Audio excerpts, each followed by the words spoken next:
ముందుగా 5 సార్లు ఓంకారనాదం చేద్దాం.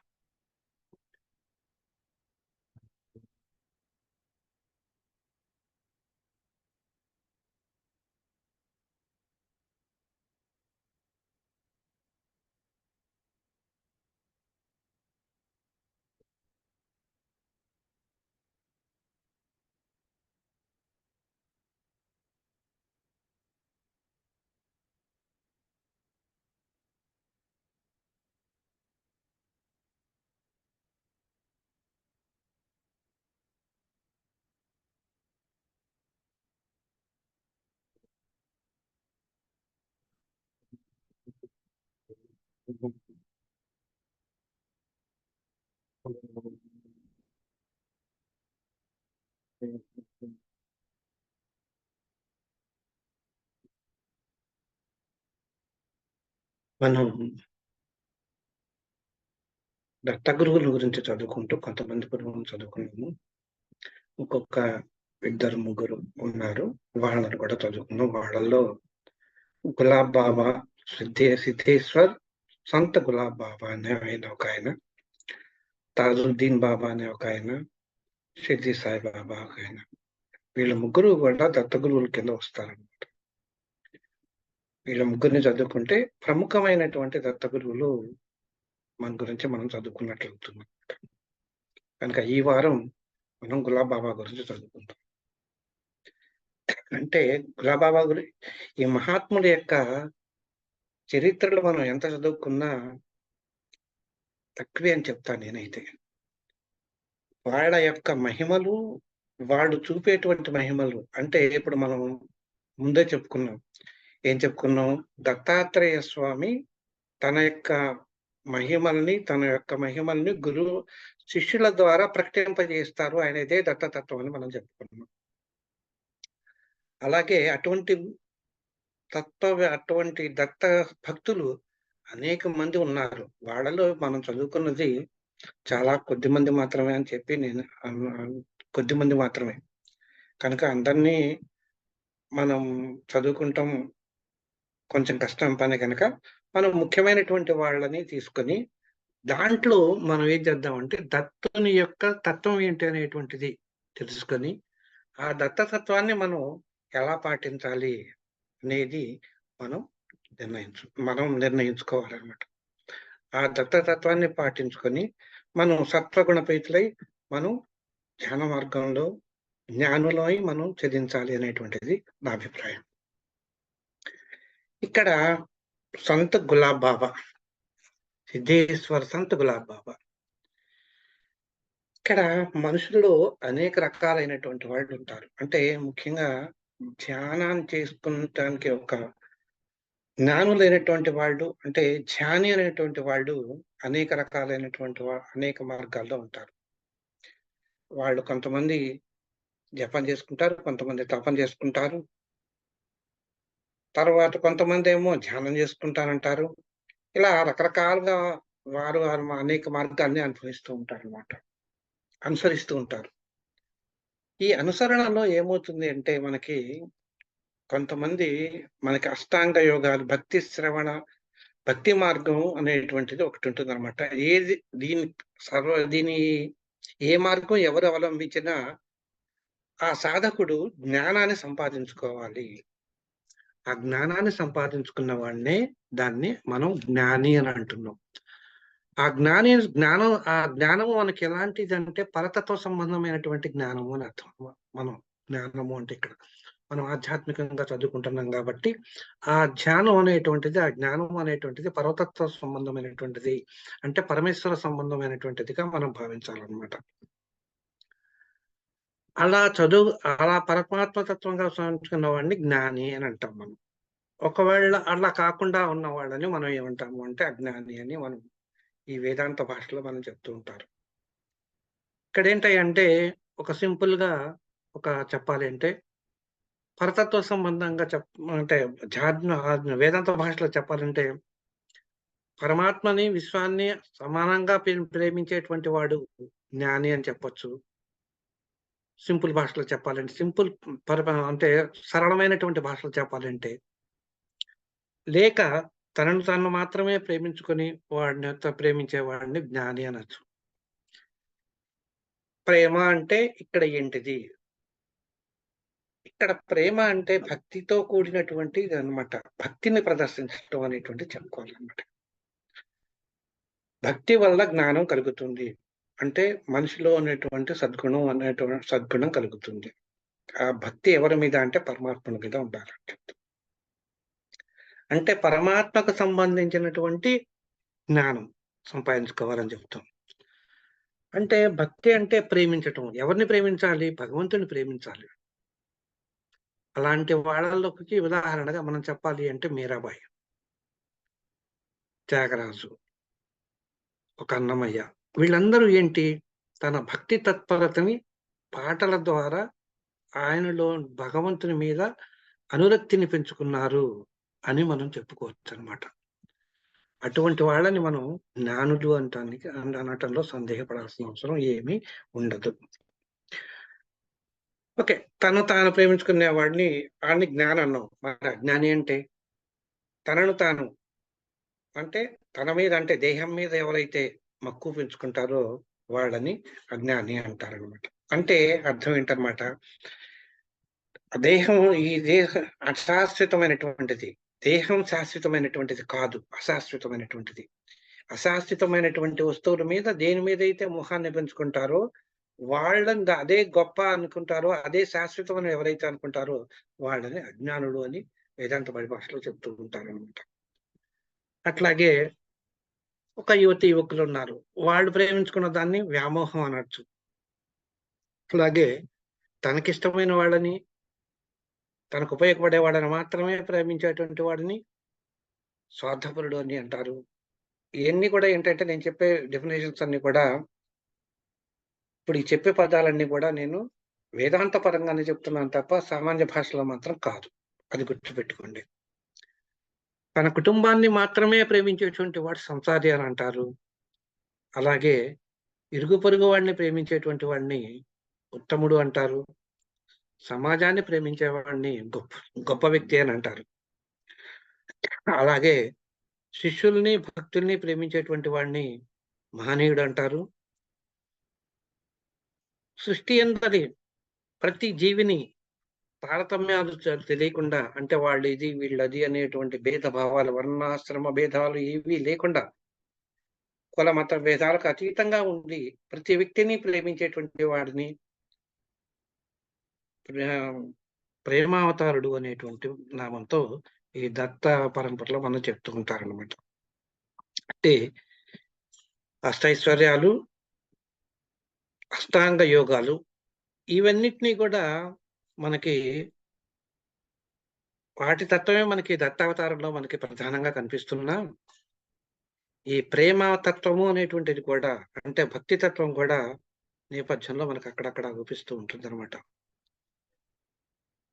ఏదైనా గాని ఏ తత్వమైనా గాని ఏ ధ్యానమైనా గాని ఏ జపమైనా గాని ఏ తత్వమైనా గాని ఏ భక్తి అయినా గాని అది నిస్వార్థంగా ఉండాలి. అది నిస్వార్థంగా ఉండాలి. స్వార్థరహితంగా ఉండాలి. అది ఒక పరిణితి చెందాలన్నమాట అది.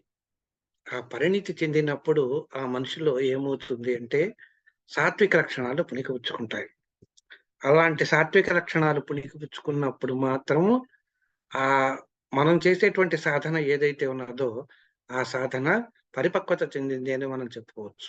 లేకుండా ఉంటే లేదు అని మనం నిర్ద్వందంగా చెప్పొచ్చు అనమాట. అలాంటి వాళ్ళల్లో ఆ దత్త ప్రభువులో ఉన్నటువంటి దివ్యమైనటువంటి ప్రేమతత్వానికి సాకార రూపమే గులాబ్ బాబా గారు అనమాట. ఆయన నా తన అనేటువంటి భేదం లేకుండా ప్రతి జీవిని, ప్రతి మనిషిని, ప్రతి జీవిని, ప్రతి వస్తువుని కూడా ఆయన్ని ప్రేమించేవారనమాట. అందుకనే ఆయన దత్తావతారంలో ప్రేమమూర్తిగా ప్రేమమూర్తిగా విరాజిల్లినటువంటి మూర్తిగా, దివ్యమూర్తిగా మనం గులాబ్ బాబా గారిని వర్ణిస్తూ ఉంటారన్నమాట ఆయన భక్తులైనటువంటి వాళ్ళు. బావుందండి. ఇంతవరకు చెప్పారు. మరి ఈయనెవ్వరు? ఎక్కడ పుట్టారు? ఈయన ఎక్కువగా మనకేంటంటే ఈ దత్తా భక్తులందరూ కూడా దత్తా స్వరూపులైనటువంటి ఈ గురువులందరూ కూడా ఎక్కువగా మహారాష్ట్ర ప్రాంతంలో దత్తుడు జరించినటువంటి ప్రదేశం కనుక ఎక్కువగా అక్కడే కనిపిస్తూ ఉంటారు. ఈయన కూడా మహారాష్ట్రలో అంజన్గావ్ సుజ్జి అనేటువంటి పట్టణానికి దగ్గరలో ఠాకర్ఖేడా అనేటువంటి గ్రామంలో సీతారామనందలాల్ అనేటువంటి ఆయనకి కానయ్య మాత అనేటువంటి పుణ్య దంపతులకి 3వ సంతానంగా 1వ తారీఖు జులై నెల 1832వ తేదీన కృష్ణ ద్వాదశి రోహిణీ నక్షత్రంలో ఈయన జన్మించారు. జనరల్ గా పుట్టంగానే పిల్లలందరూ కూడా ఏడుస్తారు. కానీ ఈయన ఆ ఏడవకుండా చిరుమందహాసంలో ఆ పిల్లాడిని చూస్తే మనసుకి ఆనందం కలిగేటట్టుగా ఆయన చిరునవ్వుతోటి ఉండేవారట పుట్టినటువంటి శిశువు. అట్లా ఈయన వీళ్ళ కుటుంబం చాలా పేదదనమాట. అందుచేత కటిక దరిద్రం అనుభవించేవాళ్ళు అనమాట. అందుకని చెప్పి ఆయన చాలా కష్టాల్లోని చిన్నతనం నుంచి కూడా చాలా కష్టపడి, అది కాక చిన్నతనంలోనే ఈయనకి తల్లిదండ్రులు కోల్పోయారు. అందుచేత ఆ కోల్పోవటం వల్ల ఈయన అనేక కష్టాలు పడ్డారు, అష్ట కష్టాలు అనుభవించారు అని చెప్పవచ్చు అనమాట. ఈయన శ్రీకృష్ణుడి యొక్క మనం చరిత్ర తీసుకున్నట్టయితే అక్కడ కూడా శ్రీకృష్ణ చరిత్రలో కూడా మనకి భక్తి తత్వం అనేటువంటిది కనిపిస్తుంటుంది. ప్రతి చోట ప్రతి పాత్ర కూడా, అంటే భాగవతంలో ఉన్నటువంటి ప్రతి పాత్ర కూడా శ్రీకృష్ణుని దివ్యావతారుడుగాను ప్రేమావతారుడుగాను చెప్తారు. గోపికలు తీసుకున్నా, లేకపోతే విదురుడు తీసుకున్నా, అక్కడ గోకులంలో చూసుకుంటే అనేక రకాలైనటువంటి లీలలు ప్రదర్శించి శ్రీకృష్ణ పరమాత్ముడు తమ దివ్య లీలలు ప్రదర్శించాడు అని మనం చదువుకున్న భాగవతంలో ఉంటుంది. అది అలాంటి ప్రేమతత్వాన్ని, ధీరతత్వాన్ని ఈ గులాబ్ బాబాకు ఉన్నప్పటికీ ఆయన ఎప్పుడు కూడా ఈయన సామాన్య మానవుడుగానే ఆయన కష్టాలను అనుభవించి సామాన్య మానవుడుగానే జీవించడం అనేటువంటిది జరిగింది అనమాట. ఇలా ఎవరైనా రొట్టె ఏదైనా కానీ తినటానికి ఇస్తే ఆ తినటానికి ఇచ్చిన దాన్ని మహాప్రసాదంగా ఆయన తీసుకొని ఆ తర్వాత ఆనందించేవాడు అనమాట. నాకు ఇది దొరికింది, ఇదే చాలు అన్న భావంతో ఉండి ప్రేమతత్వాన్ని అలా అలవర్చుకొని వాళ్ళ యందు ప్రేమ భావంతో ఉండేవాళ్ళు అనమాట.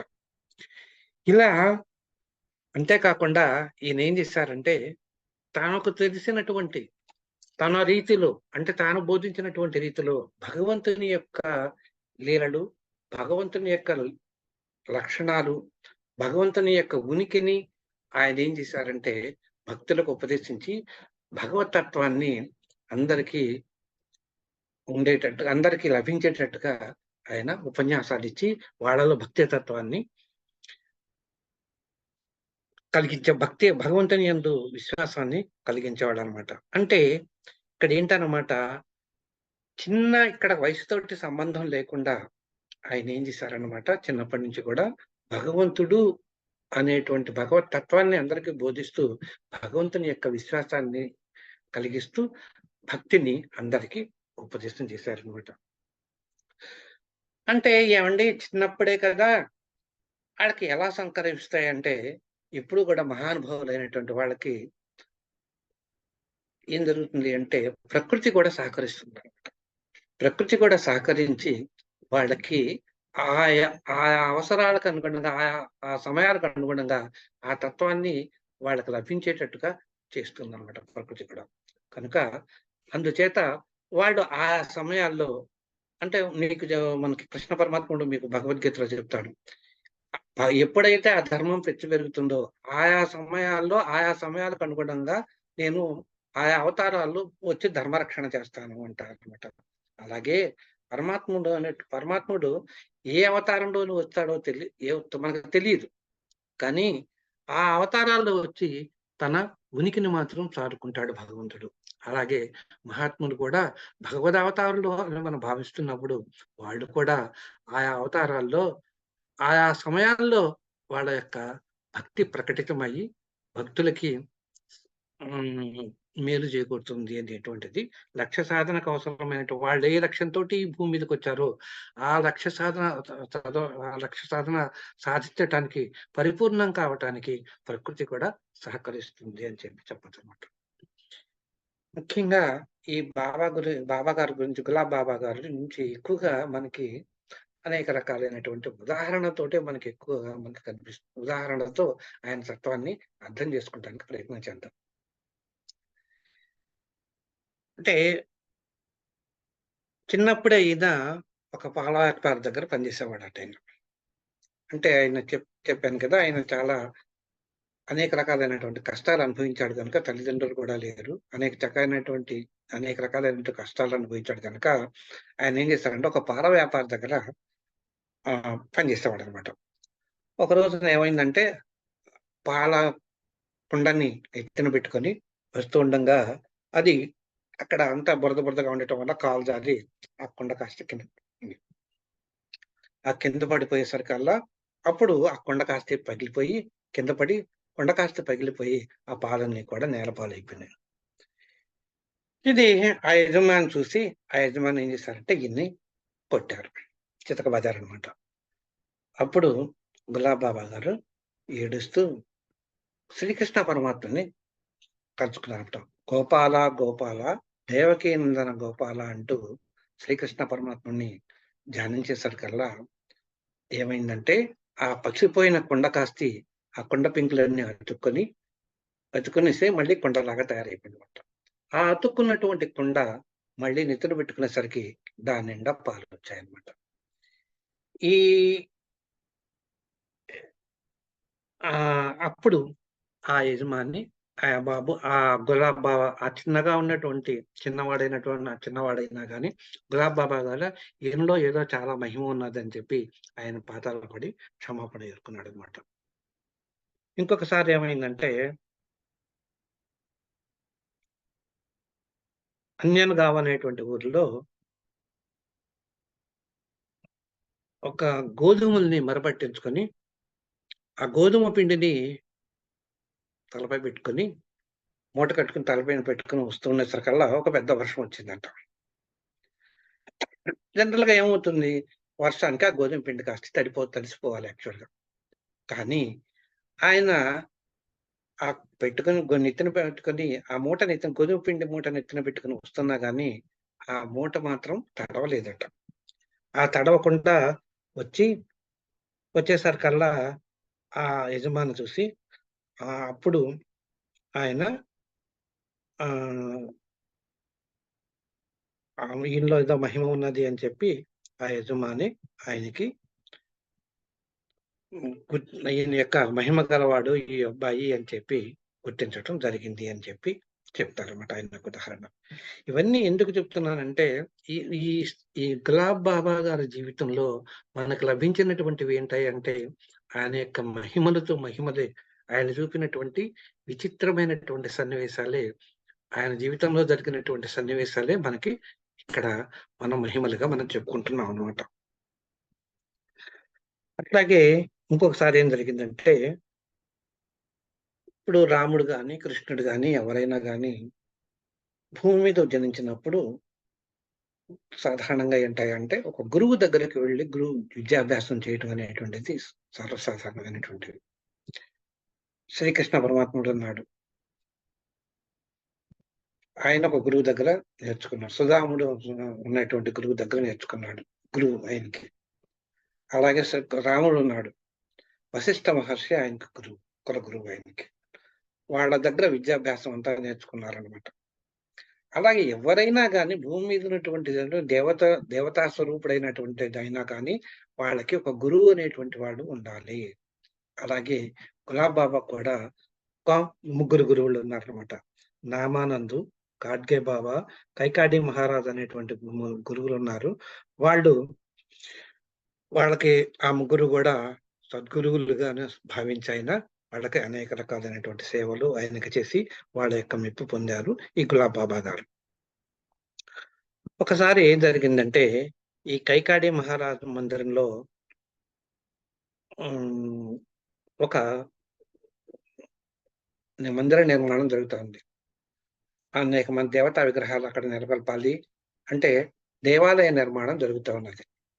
ఆ దేవాలయ నిర్మాణం జరుగుతున్నప్పుడు అక్కడ ఏం జరిగింది అంటే, అక్కడ మట్టి స్తంభాలు అంటే పని చేయటానికి మట్టి తవ్వుతారు గదా! ఆ మట్టి తవ్వుతున్నారనమాట.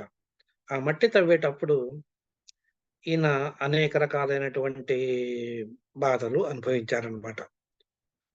అట్లాగే అక్కడ గాడ్గే బాబా ఉన్నారు. ఆయన ఆ టైంలో ఆయన అనేక రకాలైనటువంటి పరీక్షలు పెట్టారు ఈ కైకాడి మహారాజు.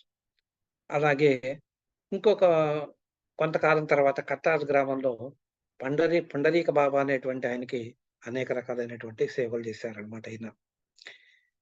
అట్లాగే ఈ మన్మాడ్ సమీపంలో ఒక పాటిల్ అనేటువంటి ఆయన ఉండేవాడు. ఆయన పాటిల్ అనేటువంటి ఆయన దగ్గర పనిచేశారనమాట ఈయన. ఈయన పనిచేస్తున్నప్పుడు నాగలి దున్నుతున్నారంట. నాగలి దున్నుతూ ఉండగా నాగలి పెట్టి పొలం దున్నుతూ ఉండంగా, ఆ నాగలికి ఒక కర్రు అనేటువంటిది ఒక చిన్న ఇది ఉంటుందనమాట భూమి దగ్గర. ఈయన ఏం చేశారంటే గులాబ్ బాబా గారు దాన్ని కాలుతో అంటుకున్నారు. అంటుకునేసరికి అది కాస్త బంగారం కింద మారిందనమాట. ఆ బంగారం కింద మారేసరికి అప్పుడు ఆయన ఆ పాటిల్ అనేటువంటి ఆయన దాన్ని తీసుకొని వెళ్ళి దాదాపు దాన్ని అమ్మితే 30,000 వచ్చిందనమాట ఆ కాలంలో. ఆ 30,000 దాదాపు ఒక 100 ఎకరాలు పొలం కొనుక్కొని ఆ పాటిల్ గారు ఆహ్, కొనుక్కున్నారు. ఆయన సుఖాన్ని అనుభవించారనమాట. అట్లాగే ఇంకొకసారి ఏమైందంటే, ఈ పాటిల్ గారు అనుకోకుండా ఏం చేశారంటే దూడల్ని వానికి పశువులు ఎక్కువ ఉండేవన్నమాట. దాంట్లో దూడల్ని వదిలేసారనమాట. ఆ దూడలు వదిలేస్తే ఏం చేసిందనమాట, అవి వెళ్ళి వాటి యొక్క తల్లి దగ్గరికి వెళ్ళి పాలనన్నీ కూడా తాగేసాయన్నమాట. పాలు తాగేసేసరికల్లా ఈయన పాటిల్ గారు పాలు తీసుకోవాలొచ్చి. అప్పుడు ఏం జరిగిందంటే 2 లీటర్ల రోజు అయితే 2 లీటర్ల పాలొచ్చాయట. ఆ రోజున ఒక రోజున ఆయన పాలు పితికేసరికల్లా దాదాపు 7 లీటర్ల పాలు వచ్చిందట. ఒక్కొక్క గేదెకి 7 లీటర్ల పాలు తీసుకొచ్చాడు. ఇదేమిటి అని ఆశ్చర్యపోయారట ఆయన. అలాగే ఇంకొక రోజు ఏం జరిగింది అంటే, ఈ పాటిల్ అనేటువంటి ఆయన ఒక బావి దగ్గరికి వెళ్లి బిందెతో నీళ్లు తీసుకురావాలి అని చెప్పి అక్కడికి వెళ్లి తాడు మర్చిపోయినారంట తీసుకురావటం. అంటే నీళ్ళు చాద అంటాం మనం. దాన్ని తీసుకురావటం మర్చిపోయినారనమాట. అప్పుడు అది బాబా గారు గులాబ్ బాబా గమనించి ఆయన ఏం చేశారంటే, ఈ బిందెని తీసుకెళ్ళి నీళ్ళలో వేసి, ఆ బావిలో వేసి ఆయన తాడు లాగినట్టు అట్లా లాగుతూ ఉండటం కనిపించిందంట. అప్పుడు కనిపించి కానీ బిందెలో నుంచి మాత్రం నీళ్లు పైకి తీశారట. బిందెతో నీళ్ళని బావిలో ఉన్నటువంటి నీళ్ళని పైకి తీశారన్నమాట. ఇవంతా గమనించినటువంటి ఆ పాటిల్ గారికి ఈయన చాలా మహిమాన్వితుడు అని చెప్పి ఆయన పాదాల మీద పడి శరణు వేడుకున్నారనమాట. అప్పుడు ఆ తర్వాత కాలంలో అక్కడ ఒక దర్బార్‌ని ఏర్పాటు చేశారు. అలాగే ఈ కాటేజ్ అనేటువంటి ఆశ్రమానికి రూ. 4,00,000 అతను విరాళంగా ఇచ్చి, ఈ గులాబ్ బాబా గారి పేరిట ఒక పాఠశాలను కూడా ఏర్పాటు గావించారనమాట. ఇది మనకి ఈ విధంగా జరుగుతోందనమాట. ఇంకొకసారి ఏమైందంటే, జ్ఞానేశ్వర మహారాజ్ అనేటువంటి ఆయన ఆ కాలంలో ఒక మహానుభావుడు ఉండేవాడనమాట. ఆయనకి ఒక సజీవ సమాధి అయినాడు ఆ కాలంలోనే. ఆ కాలంలో ఆ పుణ్యక్షేత్రం పేరు అడంది. ఆయన అక్కడ నివసించేవాడనమాట. ఈయనేం చేశారంటే, కళాబాబా గారు ఆయన ఒక ఇంట్లో ఉండేవాళ్ళనమాట. ఆయన జ్ఞానేశ్వర మహారాజు గారు ఒక ఇంట్లో ఉండేవాళ్ళక్కడ. ఆ ఇంట్లో ఉన్నప్పుడు ఏం చేశారంటే, ఆయన ఒక గ్రంథం రాశారు. జ్ఞానేశ్వరి అనేటువంటి ఒక గ్రంథాన్ని రాశారు. ఆయన రాసుకుంటంలో ఏం చేశారంటే, అక్కడ ఒక రాయి ఉండేది. ఆ రాయి మీద పెట్టుకొని ఆయన ఆ గ్రంథాన్ని పూర్తి చేశారనమాట. ఒకసారి ఈ మన వీళ్ళేం చేశారంటే, ఆ ఊళ్ళో వాళ్ళు ఆ మాట తెలియక అక్కడంతా గూడా చెదారం అంతా పారబోయటం మొదలుపెట్టారనమాట. ఒకసారి ఈ గులాబ్ బాబా గారు ఆహ్, ఆ ప్రాంతానికి వెళ్ళేసరికల్లా ఈయన గమనించారనమాట. ఇది ఓహో! జ్ఞానేశ్వర మహారాజ్ సమాధి ఇది. ఇక్కడ ఈ బండరాయి చాలా ఉన్నతమైనటువంటి విలువలు కలిగినది. జ్ఞానేశ్వర మహారాజు గారు ఇక్కడే ఆ బండపైనే పుస్తకం పెట్టుకొని ఆయన జ్ఞానేశ్వరి అనేటువంటి గ్రంథాన్ని రాశారాయన అని చెప్పి ఆ ఊళ్ళో వాళ్ళందరికీ చెప్పి, ఆ ప్రాంతాన్నంతటిని కూడా శుభ్రం చేయించి, అక్కడ ఒక దివ్యమైనటువంటి ప్రార్థనా మందిరాన్ని, ఒక మందిరాన్ని ఏర్పాటు చేశారనమాట. ఏర్పాటు చేసి అక్కడ ఆహ్, ఏర్పాటు చేసి అక్కడ ఆ ఊరి యొక్క పవిత్రత, ఆ స్థల పవిత్రతని ఆయన కాపాడారనమాట. అలాగే గులాబ్ బాబా గారు గాణగాపూర్‌లో, ఆ తర్వాత అక్కడికి దగ్గరలో ఉన్నటువంటి కులారి అనేటువంటి గ్రామంలో కూడా ఈయన సంచారం చేశారనమాట. గాణగాపూర్‌లో సంగమం అనేటువంటి ఒక ప్రదేశం ఉన్నది. ఆ ప్రదేశానికి దగ్గరలో ఒక ఔదంబర వృక్షం అనేటువంటిది ఒకటున్నదనమాట. అంటే మేడి చెట్టనమాట. ఆ మేడి చెట్టుకు దగ్గరలోనే ఒక చక్రేశ్వర దేవుని యొక్క మందిరం గూడా ఉన్నటువంటి మహాదేవుని మందిరం గూడా ఉన్నదనమాట. ఎప్పుడు కూడా ఈయన అక్కడికి వెళ్ళిన అక్కడే ఎక్కువగా నివసించేవాళ్ళని చెప్పి వీళ్ళు గూడా ఎప్పుడు కూడా చెప్తూ ఉండేవాళ్ళనమాట. అక్కడ ఉన్నటువంటి ప్రజలందరూ గూడా అక్కడ ఉన్నటువంటి వాళ్ళు చెప్తుండారు. ఒకాయన అక్కడే ఉంటూ ఉండేవారని చెప్తుంటారు. తర్వాత బద్రీనాథ్ నుంచి అక్కడ ఆ కాలం నాటి ఆలయ పూజారి శాస్త్రి గారని చెప్పి సతీష్ శాస్త్రి గారు అనేటువంటి ఆయన వచ్చి, నాకు గులాబ్ బాబా గారు మహాశివరాత్రి రోజున నాకు అక్కడ దర్శనమిచ్చారు అని చెప్పి ఆయన చెప్పారనమాట. భౌతికంగా నాకు దర్శనమిచ్చారు. ఆ బద్రీలో భక్తులు కూడా ఆయన పేరిట ధర్మశాలది అక్కడ కట్టారు అని చెప్పి ఆయన చెప్తారనమాట. అంటే ఒక మహానుభావుడి యొక్క లీలలు ఎంతవరకు అంటే ఒక చోట ఆయన ఎక్కడుంటే అక్కడే కాదు. ఆయన అక్కడ ఉన్నా లేకపోయినా అక్కడ ఆయన యొక్క లీలలు ప్రదర్శనమవుతాయని దీనివల్ల మనకు తెలుస్తోందనమాట. అట్లాగే ఈయన సంత గజానన మహారాజు అనేటువంటి క్షేత్రం ఉంది కదా! మనకి గజానన మహారాజ్ క్షేత్రం ఉంది ఇక్కడ. అదే షేంగావ్ అని చెప్పాం మనం. దానికి దగ్గరలో ఉన్నటువంటి కాటేలు అనేటువంటి గ్రామంలో ఒకప్పుడు అది భయంకరమైనటువంటి అరణ్యం అనమాట. ఆ అరణ్యంలో ఈయనేం చేశారంటే, ఒక ఆ ప్రాంతంలో ఈ కాటేలు అనేటువంటి గ్రామంలో ఒక మందిర నిర్మాణం చేయాలని చెప్పి తలంచి, అక్కడ తన తపశక్తితోటి, ధ్యాన శక్తితోటి అక్కడ ఒక మందిర నిర్మాణం తయారు చేసి, అక్కడ ఆయనేంటంటే కృష్ణ తత్వాన్ని ఉపదేశించే వారికి, ఆరాధించే వారికి అదంతా కూడా ఒక బృందావనము. అంటే కృష్ణతత్వాన్ని ఆరాధించే వాళ్ళకి అదొక బృందావనంగాను, దత్త దత్తుని ఆరాధించే వాళ్ళకి అది దత్తక్షేత్రంగాను ఉండేటట్టుగా ఆయన యొక్క ఆ మందిర నిర్మాణం జరిగిందనమాట. దాదాపు ఈ మందిర నిర్మాణం జరగటానికి ఒక 15 సంవత్సరాలు దాదాపు పట్టిందనమాట. ఒకసారి ఏం జరిగింది అంటే, దానికి సమీపంలో ఒక నదీ తీరం ఉండేదనమాట. ఆ నదీ తీరంలో ఒక ఆయన అక్కడ కూర్చొని, అక్కడ అందరూ పశువుల కాపరులందరూ గూడా అక్కడికొచ్చి పశువులను కాసుకుంటూ ఉండేవాళ్ళనమాట. ఆ పశువులు కాసుకుంటూ ఉన్నప్పుడు ఈయనేం చేశారంటే, అక్కడ ఆ నేలలో మీద ఆ ఇసుకలో రాస్తూ అక్కడేం చేశారంటే, తన ఏలుతోటి గుచ్చారనమాట. ఆ ఏలుతోటి గుచ్చేసరికల్లా అక్కడి నుంచి నీరు ధారాపాతంగా వచ్చిందనమాట. అది అమృతకుండము అనేటువంటి వచ్చినటువంటి నీళ్ళని పైకి తీసుకురావడం అనేటువంటిది పైకొచ్చాయన్నమాట. అది అందరికీ సాధ్యమయ్యేటువంటి పని కాదు కదా! భూమిలో ఉన్నటువంటి నీళ్ళని పైకి తీసుకురావడం అనేటువంటిది అసాధ్యమైనటువంటి పని. అలాంటి పనిని ఈయన చేయగలిగారన్నమాట. దాన్ని అమృతకుండము అనేటువంటి పేరు పెట్టారన్నమాట. అనేక రకాలైనటువంటి భక్తులు ఆ అమృతకుండంలో ఉన్నటువంటి నీరుని సేవించి వాళ్ళ యొక్క ఆహ్, రుగ్మతలను పోగొట్టుకున్నారు అని చెప్పి భక్తులు వాళ్ళ యొక్క అభిప్రాయాల్ని, వాళ్ళ యొక్క సంతోషాన్ని అలా వెళ్ళబుచ్చుతూ ఉండేవాళ్ళనమాట. అలాగే ఒక అబ్బాయి విశాఖపట్నం నుంచి ఒకాయన అబ్బాయికి క్యాన్సర్ వ్యాధి ఉన్నదనమాట అబ్బాయికి. అక్కడ అమృతకుండానికి వెళ్ళి, అక్కడ స్నానం చేసి, అమృతకుండంలో ఉన్నటువంటి అమృతకుండంలో ఉన్నటువంటి జలాన్ని ఆయన సేవిస్తూ కొంతకాలం పాటు సేవించేసరికల్లా అతనికి అతను ఆహ్, ఆహ్, దానికున్నటువంటి ఆ క్యాన్సర్ కణాల యొక్క సంఖ్య దాదాపు 90,000 ఉండాల్సినటువంటి క్యాన్సర్ కణాల సంఖ్య దాదాపు 18,000కి తగ్గిపోయింది. అదే క్రమంగా తక్కువ సమయంలో అది తగ్గిపోవటం అనేటువంటిది చాలా విశేషమైనటువంటిగా చెప్పొచ్చనమాట.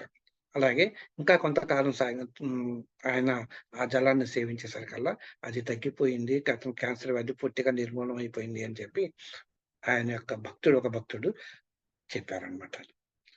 ఇలా ఈ అమృతకుండం యొక్క మహిమని పరీక్ష చేయాలి అని చెప్పి ఒకాయన ఏం చేశారంటే, తొక్కడోజీ మహారాజు అనేటువంటి ఆయన ఏం చేశారంటే, అక్కడ ఒక పెద్ద ఇంజిన్ తీసుకొచ్చి దాంట్లో ఉండేటువంటి నీళ్ళనంతటిని కూడా తోడటానికి ప్రయత్నం చేశాడనమాట.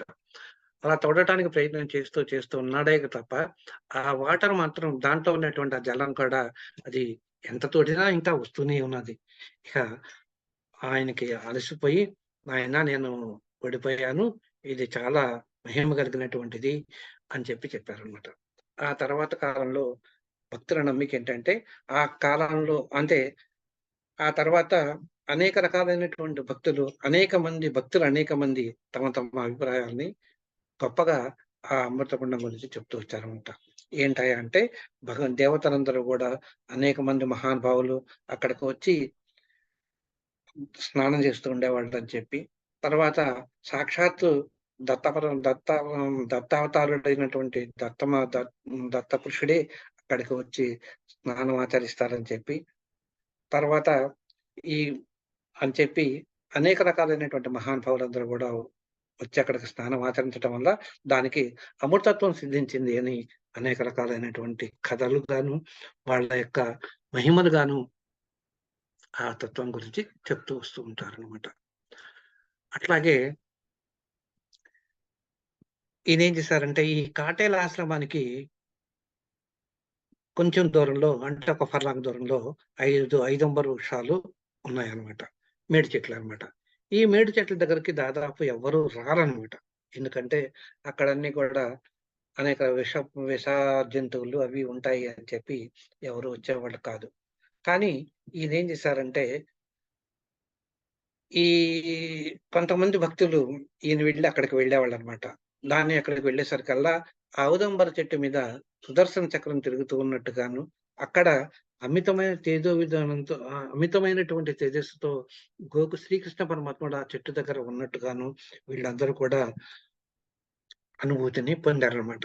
ఆ అనుభూతిని పొంది, ఆ అనుభూతిని మిగతా భక్తులకి చెప్తూ వచ్చి దాని యొక్క మహిమను వెల్లడించారనమాట. అందుచేతన ఆ ప్రదేశానికి వెళ్ళినప్పుడు ఒక ఇప్పటికి కూడా ఏంటంటే అక్కడికి వెళ్లి కూర్చొని ఒక 108 ప్రదక్షిణలు చేసుకుంటారు. ఆ గురు చరిత్ర వాళ్ళ యొక్క భక్తిని అనేక రకాలుగా వాళ్ళు ప్రకటించుకుంటూ వస్తారనమాట. ఈయన ఒకరోజు ఏం జరిగిందంటే ఒక భక్తుడు వచ్చాడనమాట. అతను పెద్దగా ఏమి చదువుకోలేదు. కానీ బాబా గారంటే అమితమైనటువంటి భక్తి. చదువుకోలేదు, పేదవాడు. వచ్చేసరికి స్వామి అని చెప్పి నమస్కారం చేసేసరికల్లా ఆయన అనుగ్రహించి, "నువ్వు పెద్ద జ్యోతిష్యుడు అవుతావులే పోరా" అన్నారు. "నీ భక్తికి, భుక్తికి ఏమి లోటుండదు. కనుక నువ్వు జ్యోతిష పండితుడు అవుతాడు" అని చెప్పారట. ఆ విధంగానే అతను ఒక జ్యోతిష పండితుడిగా అతను వెలుగొంది అనేక రకాలైనటువంటి ఎందరికో ఆ జ్యోతిష జ్ఞానాన్ని పంచాడనమాట అతను. అలాగే పూరి జగన్నాథ యాత్ర చేసినప్పుడు మాలేగాం అనేటువంటి ప్రదేశానికి ఆయన వెళ్తున్నారనమాట. ఆయన వెళ్ళేటప్పుడు వర్షాకాలం ప్రారంభమైందనమాట అప్పుడే. ఒక గ్రామం దగ్గరికి వెళ్ళేసరికల్లా అక్కడ ప్రజలందరూ గూడా, "స్వామి ఇక్కడ మాకు ఒక్క చినుకు లేదు. వర్షాకాలం ప్రారంభం అయ్యి దాదాపు 20 రోజులు కావస్తోంది. కానీ మాకిక్కడ వర్షం అనేటి ఒక్క చినుకు ఇంతవరకు పడలేదు" అనేసరికల్లా అప్పుడు బాబా గారు తాను వెళ్తున్నటువంటి వాహనంలో నుంచి కిందకి దిగినప్పుడు దిగి, "గోపాల గోపాల నందగోపాల" అంటూ తన పాదాన్ని పాడటం ప్రారంభించేసరికల్లా, ఆ భక్తి తన్మయత్వంలో పాడుతూ ఉండేసరికల్లా అక్కడ బ్రహ్మాండమైనటువంటి వర్షం కురిసిందనమాట. అట్లాగే ఇంకొకసారి ఏం జరిగిందంటే, మహారాష్ట్రలోనే అమరావతి జిల్లా అనేటువంటిది ఒకటుంటుంది. దాంట్లో రామతీర్థం అనేటువంటి గ్రామం ఉందనమాట. ఆ గ్రామంలో ఏంటంటే, కుండపోతలో ఒక వర్షం పడిందనుకోండి, ఫ్లడ్ అంటే వరద నీరు వచ్చేస్తూ ఉంటుందన్నమాట. ఊరిని ముంచేస్తూ ఉంటుందన్నమాట. ఆ దగ్గరలో ఉన్నటువంటి వాగులు పొంగి. అప్పుడు ఈయన ఒకసారి ఆ గ్రామం దగ్గరికి వెళ్ళేసరికల్లా, అప్పుడు ఈయనకి వాళ్ళ యొక్క సమస్యని విన్నవించుకున్నారు. ఆ విన్నవించుకునేసరికల్లా, ఆ నదీ తీరంలో ఆయన ఒక గీత గీశారనమాట. ఆ గీత గీసి, ఇది దాటి రావద్దు అని చెప్పారనమాట. ఆ రోజు నుంచి ఆ వా ఆహ్, వా వాగు నీరు, ఆ నదీ నీరు ఆ గీత దాటి రాగలేదట. ఆ గ్రామం ముంపు నుంచి రక్షితమైంది అని చెప్పి మనకు చెప్తూ ఉంటారన్నమాట భక్తులు. ఇలా అనేక రకాలైనటువంటి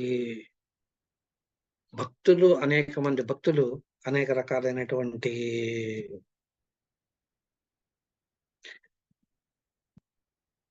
అనేక రకాలుగా తమ భక్తిని ప్రకటించుకుంటూ వస్తారనమాట. అలా ఇట్లా ఎప్పుడైతే ఈయన ఉంపు నీరు రావటం మొదలుపెట్టింది అయిపోయిందో, ఆగిపోయిందో, అప్పుడు ఆ ఊళ్ళో జనాలందరికీ ఒక అలవాటు ఉండేది అంతకుముందు. ఏంటంటే వాళ్ళు మద్యం సేవించేవాళ్ళనమాట. ఆ మద్యం సేవించేవాళ్ళు కాస్తి, ఆ రోజు నుంచి ఎప్పుడైతే వాళ్ళ యొక్క సమస్య తీరిందో, వరద సమస్య తీరిందో, అక్కడ వాళ్ళందరూ కూడా ఆనాటి నుంచి మద్యం అనేటువంటిది స్వీకరించటం మానేశారంట అన్నమాట. అలా ఈళ్ళందరూ కూడా స్వీకరించి ఆయనకి గులాబ్ బాబాకి భక్తులయ్యి ఉన్నారనమాట.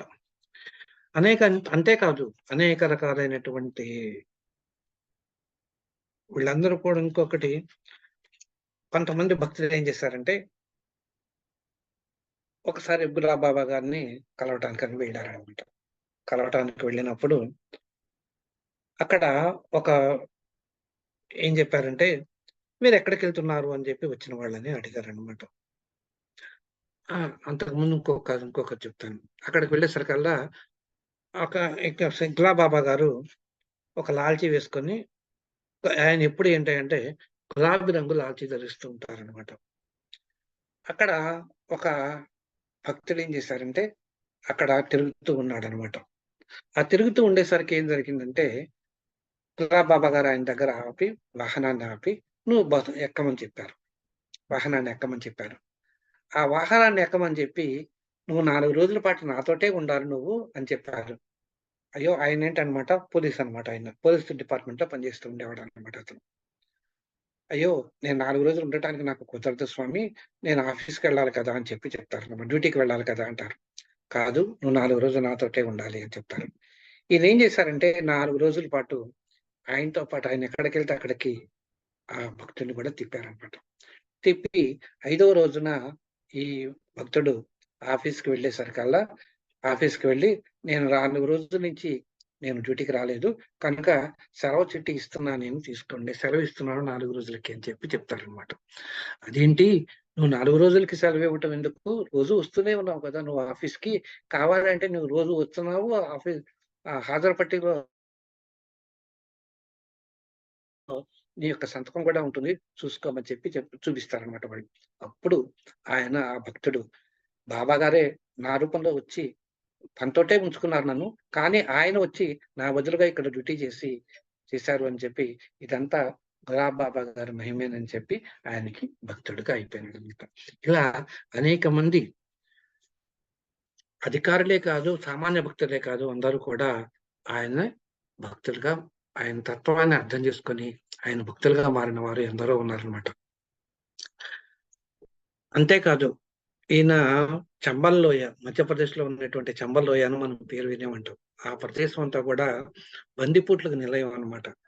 ఆ బందిపోట్లకు నిలయమైనటువంటి ఆ ప్రదేశంలో కూడా ఈయన చూపినటువంటి మహిమల వల్ల వాళ్ళందరూ కూడా ఆ హింసా ప్రవృత్తిని మాని, దొంగతనాన్ని మానుకొని ప్రజలకు సేవ చేస్తూ, అంటే జనజీవన స్రవంతిలో వాళ్ళు కలిసి ఆహ్ జనజీవనంతో కలిసి జీవించారు అనేటువంటిది మనకి తెలుస్తూ ఉంటుంది అనమాట. అట్లాగే ఇంకొక ఉదాహరణ ఏంటంటే దత్తపాటిల్ అనేటువంటి ఒక భక్తుడు ఉండేవాడు అనమాట. ఆయనకి ఏంటంటే కృష్ణ పరమాత్ముడు అంటే చాలా ఇష్టం అనమాట. కృష్ణుడు రుక్మిణీదేవి విగ్రహాలని ఆయన తయారు చేయించుకుని, అప్పుడు ఇదివరకు రోజుల్లో ఎట్లా ఉండేదంటే ఒక చిన్న గూడులాగా ఉండేది. ఆ గూట్లో ఏంటంటే అక్కడ పెట్టుకొని అక్కడ దేవతా విగ్రహాన్ని పెట్టుకొని పూజ చేసుకుంటూ ఉండేవాళ్ళనమాట. ఈయన ఏం చేశాడంటే ఆ గూడు యొక్క వాళ్ళ ఇంట్లో ఉండేటువంటి దేవతా విగ్రహాలకి పెట్టుకునేటువంటి ఆ గూడుని ఈ విగ్రహాలను పెట్టకపోతే, తాను చేయించుకునేటువంటి విగ్రహాలను పెట్టకపోతే అది కాస్త ఎక్కువగా అనిపించింది. దాంట్లో పట్టలేదనమాట. అప్పుడు గులాబ్ బాబా గారు ఆ సమయంలో అటువైపుకే వాళ్ళ ఇంటి వైపే వచ్చారనమాట. వచ్చేసరికల్లా స్వామి ఇట్లా నాకు కృష్ణ పరమాత్ముడు అంటే ఇష్టము. అందుకని చెప్పి నేను ఆయన యొక్క విగ్రహాన్ని చేయించుకొని పూజించుకుందాము అని చెప్పి పెట్టకపోతే, నా గూడులో నేను దేవతా స్థలమైనటువంటి ఆ గూడులో ఈ విగ్రహాలు పట్టటం లేదు, పెద్దవైనయి స్వామి అని చెప్తారనమాట. ఓహ్! అయితే నన్ను చూడని అని చెప్పి ఈయన ఏం చేస్తారనమాట, ఆ విగ్రహాన్ని తీసుకొని దాంట్లో పెట్టారనమాట. అంటే ఏమైందనమాట, ఆ విగ్రహాల యొక్క సైజు తగ్గి కరెక్ట్‌గా ఆ గూడులో పట్టే విధంగా తయారైనటువంటివి. అంటే ఇది ఎంత విచిత్రమైనటువంటి సన్నివేశమో మనం చూద్దాం. అంటే మహానుభావులైనటువంటి వారికి ఏదైనా అసాధ్యం అంటూ ఏది ఉండదు. సాధ్యం కానిదంటూ ఏది ఉండదు అని చెప్పి మనకి ఈ తెలుస్తుందనమాట. అంతేకాకుండా భగవతత్వంలో మనకు మునిగిపోయిన వాళ్ళకి భగవత్ భగవత్ తత్వంలో మునిగిపోయి భక్తితో పరమాత్మను సేవించే వాళ్ళకి ఇవన్నీ కూడా అంత కష్టమైనటువంటి పనులు కాదనమాట. అంటే మహాత్ములైనటువంటి వాళ్ళకి ఇవన్నీ కష్టం కాదు అనేటువంటిది మనకి దీన్ని బట్టి తెలుస్తూ ఉంటుందన్నమాట. అలాగే ఈయన ఎక్కువగా కృష్ణ ఇంకొకటేంటంటే శ్రీకృష్ణ మొట్టమొదటి అవతారం దత్త పరంపరలో మొట్టమొదటి అవతారమైనటువంటి శ్రీపాద శ్రీవల్లభుల అవతారంలో తిరుమల దాసు అనేటువంటి భక్తుడు ఆయన మనకు సేవించి ఆయన అనుగ్రహానికి పాత్రుడయ్యారన్నమాట. ఆ తిరుమల దాసుకి బాలకృష్ణుడు అంటే చాలా ఇష్టం అన్నమాట. ఆ టైంలో ఈయన అన్నారు, శ్రీపాద శ్రీవల్లభులు అన్నారు ఆ తిరుమల దాసు తోటి, నీవు మరాఠీ దేశంలో రజక కులంలో జన్మించి ఖాడ్య మహారాజుగా ప్రసిద్ధి పొందుతావు అని చెప్పి ఆయనే చెప్తారనమాట. నీవు అందరి యొక్క అంటే ఎవరైతే కష్టాల్లో ఉంటారో వాళ్ళందరికీ సేవ చేసి నువ్వు పునీతుడు అవుతావు. ఆ తర్వాత సాయిబాబా అనుగ్రహం కూడా నువ్వు పొందుతావు అని చెప్పి ముందుగానే ఆయన షిర్డీ సాయిబాబా, ఇక్కడ సాయిబాబా అంటే ఇక్కడ షిర్డీ సాయిబాబా అనుగ్రహాన్ని పొందుతావు అని చెప్పారు. అంటే ఏంటన్నమాట ఇక్కడ మీరు చూస్తే ఫస్ట్ అవతారం శ్రీపాద శ్రీ వల్లభులు. దాదాపు చాలా సంవత్సరాల కంటే ఇంకా ముందు తరంలో ఇన్ని ముందు సంవత్సరాలు తర్వాత నువ్వు మళ్ళీ జన్మ ఎత్తుతావు కొన్ని సంవత్సరాల తర్వాత. ఆ సమయాల్లో నీకు షిర్డీ సాయిబాబా దర్శనం అవుతుంది అని చెప్పి ఆయన చెప్పటం అనేటువంటిది మహానుభావులకే సాధ్యం గాని అందరికీ సాధ్యం కాదు. అలాగే ఈ ఈయన ఖాడ్గే మహారాజు గారి శిష్యుడు అయినటువంటి కైకాజీ మహారాజు చదివినటువంటి శిష్యుడైనటువంటి నామానంద గారి శిష్యుడైనటువంటి గులాబ్ బాబా గారు, వీళ్ళు ముగ్గురిని కూడా గులాబ్ బాబా గారు సేవించి సాక్షాత్తు శ్రీపాద శ్రీవల్లభులి అనుగ్రహాన్ని పొంది నిరంతరం కూడా గోపాల తారక మంత్రాన్ని స్మరిస్తూ జీవించినటువంటి వారు మనకి ఈయన గులాబ్ బాబా గారు అనమాట. ఈయన ఒక కృష్ణ పరమాత్ముని యొక్క అవతారంలో ఉండేటువంటి ఒక బాబా గారు సాక్షాత్తు ఈయన గురువు గారు అయినటువంటి గులాబ్ బాబా గారు గురువు గారు అయినటువంటి నామానంద్ గారు ఏం చేశారంటే ఒకసారి ఒక సభలో మాట్లాడుతూ పాండురంగడి సేవకులో రూపంలో వచ్చినటువంటి ఏకనాథుని 12 సంవత్సరాలు కూడా పాండురంగుడు ఒక సేవకుడు రూపంలో వచ్చి ఏకనాథుని సేవించాడు. 12 సంవత్సరాలు సేవించినా కూడా ఆయన ఆ సేవకుడు పాండురంగడు అనేటువంటి గుర్తించలేదు. అలాగే ఇంతకాలంగా నా శిష్యుడిగా ఉన్నా గాని గులాబ్ బాబాని అవతార పురుషుడిగా నేను గ్రహించలేకపోయినాను అని చెప్పి ఈ నామానందుల వారు చెప్తారనమాట. అప్పటినుంచి ఈయన యొక్క మహిమలో సిద్ధపురుషుని కాదు, ఈయన సామాన్యమైనటువంటి వ్యక్తి కాదు అనేటువంటి విషయాన్ని మనకి అప్పటికట ప్రకటితమైందనమాట. సామాన్యమైనటువంటి వాడు కాదు, ఈయన గొప్ప మహిమ కలిగినటువంటి వ్యక్తి అనేటువంటిది విధంగా ప్రకటితమైనాడనమాట ఆయన.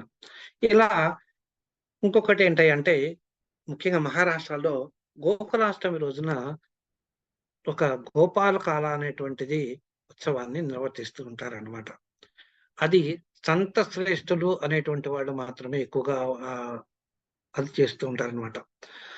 అక్కడ ఉండేటువంటి ఒక ఆశ్రమంలో లక్ష్మీనారాయణ పూజలు మాత్రమే ఎక్కువ చేస్తూ ఉంటారనమాట. దానికి ఉండేటువంటి బాబా గారు ఒక ఆయన ఈ గోపాల్ బాబా గారిని పిలిచి, ఈ గులాబ్ బాబా గారిని పిలిచి, ఇక్కడి నుంచి నువ్వే ఈ ఉత్సవాన్ని నువ్వు నిర్వర్తించాలి అని చెప్పి ఆయన చెప్పారనమాట.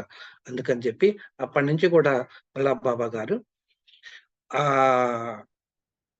ఆ కార్యక్రమాన్ని నిర్వర్తించుకుంటూ వచ్చారనమాట. వచ్చి అక్కడ ఉన్నటువంటి భక్తులతో మమేకమై అనేక రకాలైనటువంటి అంటే కృష్ణ పరమాత్ముడు అనేసరికల్లా ఏమవుతుంది అంటే అక్కడ భక్తులతోటి మమేకమై ఉండటం అనేటువంటిది జరుగుతుందనమాట కృష్ణుడు. అక్కడ కృష్ణ పరమాత్ముడు ఏం చేస్తాడు, గోపికా స్త్రీలతోటి, అటు ఫ్రెండ్స్ తోటి, అక్కడ గోపాల బాలకులతోటి, మిగతా అనేక రకాలైనటువంటి మహానుభావులతోటి కూడా ఆయన స్వయంగా మమేకమయ్యి వాటితో సాహచర్యం చేసి ప్రేమతత్వాన్ని పంచినటువంటి శ్రీకృష్ణ పరమాత్మ వలె గోపాల్ బాబా గారు కూడా పంచారు అని చెప్పి చెప్తారనమాట. ఈయన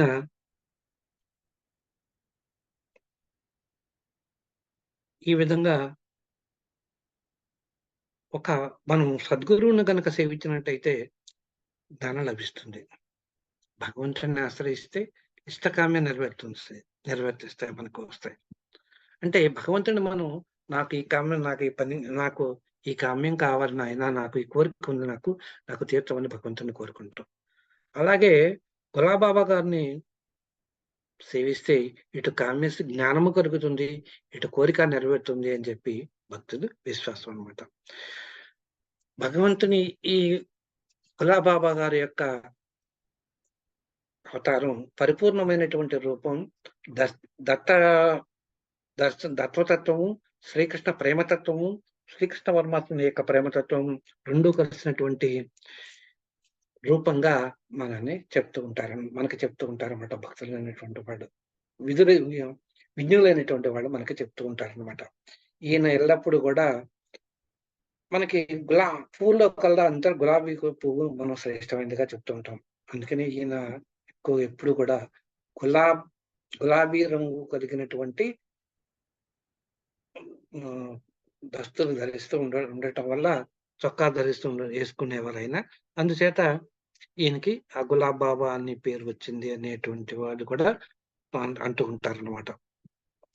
గులాబీ రంగు ఏ విధంగా పరిమళంగాను సౌమ్యంగాను ఉంటుందో అదే విధంగా భగవంతుడైనట్టు గులాబ్ బాబా గారు కూడా అంతటి వారు, అంతటి సౌమ్యులు. ఆయన ప్రేమాభిమానాలు భక్తుల హృదయాల్లో విరాజులుతూ ఉంటుంది అని చెప్పి చెప్తూ ఉంటారన్నమాట. ఆయన 9/3/2001 సంవత్సరంలో ఆయన ఏం చేశారనమాట, శరీరాన్ని త్యజించారనమాట. ఠాకర్ఖేడ్లో ఆయనకి ఒక చదువురాతి సమాధి మందిరాన్ని నిర్మించి అనేక రకాలైనటువంటి నిర్మించారనమాట. అందులో భక్తులు మహారాష్ట్ర కానీ, మధ్యప్రదేశ్లో కానీ, ఆంధ్రప్రదేశ్లో కొన్ని చోట్ల కానీ, గుజరాత్లోను ఈ గులాబ్ బాబా గారి మందిరాలు అనేక రకాలైనటువంటి మందిరాలు నిర్మించారు. ఇలా గులాబ్ బాబా గారు భక్తుల హృదయాల్లో విరాజులు ఉంటూ వాళ్ళ యొక్క కామ్యాన్ని నిర్వర్తించుతూ మనకి జ్ఞానాన్ని ప్రసాదిస్తూ ఉంటారనమాట. ఇది క్లుప్తంగా గులాబ్ బాబా గారి యొక్క చరిత్ర. ఈ విధంగా మనం గురువుల యొక్క చరిత్ర తీసుకునేటప్పుడు గురువు చరిత్రగా కాకుండా ఆయన యొక్క మహిమలే ఆ కాలంలో ఆయన ద్వారా దత్తుడు ప్రదర్శింపజేసినటువంటి మహి ప్రవర్తనలే మనం మహిమలుగా చెప్పుకుంటున్నాం అన్నమాట. అటువంటి వారిలో గులాబ్ బాబా గారు ఒకరు. ఇక్కడ ఏంటంటే ఓన్లీ దత్తతత్వమే కాకుండా ఈయన విషయంలో గులాబ్ బాబా గారి విషయంలో స్పెషాలిటీ ఏంటంటే దత్తతత్వంతో కాకుండా కృష్ణ పరమాత్మ అంటే ప్రేమతత్వం కూడా నిమిడీకృతమై ఉన్నది అని మనం గ్రహించగలగాలన్నమాట. గ్రహించి మహానుభావుని సేవిస్తూ మనం కూడా తరిద్దాము.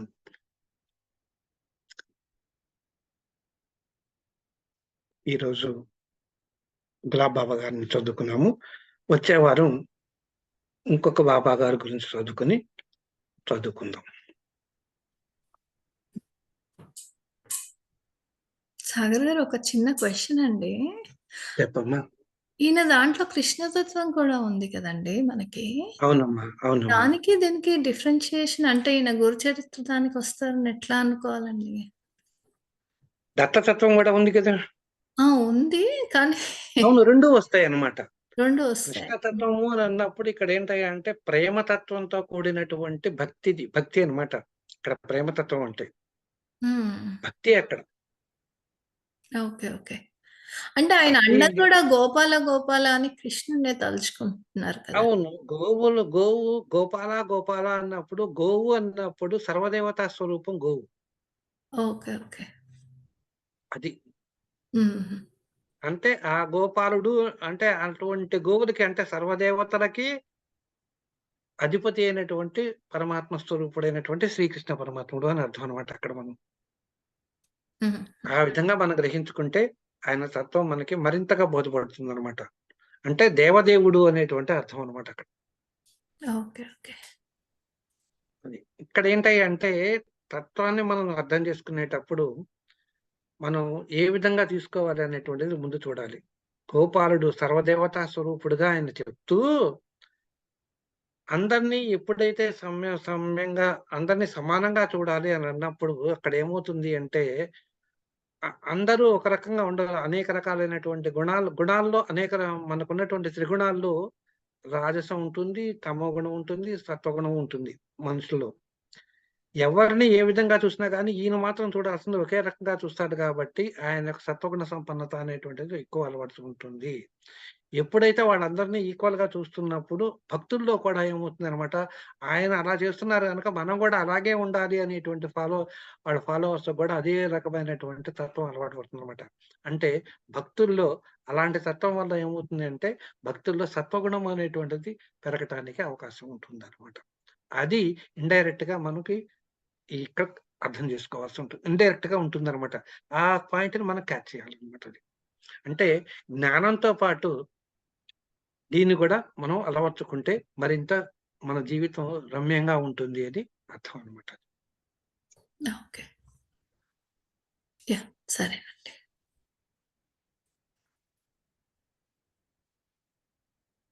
సర్వే జనా సుఖినో భవంతు, లోకాన్ సమస్తం సుఖినో భవంతు. శాంతి శాంతి శాంతి. సర్వం శ్రీరాముడు. స్వస్తి.